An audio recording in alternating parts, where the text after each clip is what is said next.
अब इस पिक्चर से पाकिस्तान में कौन वाकिफ़ नहीं होगा, ये ड्रामा बहुत मशहूर है, इसे प्राइम मिनिस्टर साहब मेरे ख्याल रिकमेंड भी कर चुके हैं। इसे हम कहते हैं अर्तुगरुल, तुगरुल, हम गे से अर्तुगरुल बनाते हैं।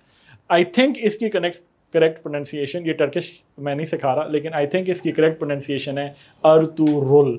उसमें जो गैन है अर्तुगरुल वो नहीं है। खैर, अर्तुरुल। पुराने ज़माने में नाइट्स होते थे,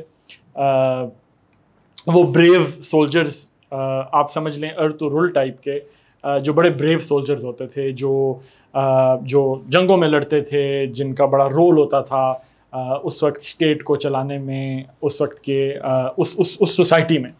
तो जो नाइट्स थे इनको फिर किंग्स रिवॉर्ड किया करते थे, जब इनकी ब्रेवरी की वजह से, ये जो गैलेंट नाइट्स थे इनको किंग्स रिवॉर्ड किया करते थे। वर्ड है गैलेंट, मैं आपको मतलब सेंटेंस के बाद बताऊंगा, सेंटेंस में पहले यूज करता हूं। The king generously rewarded the gallant knight, और the gallant knight was generously rewarded by the king.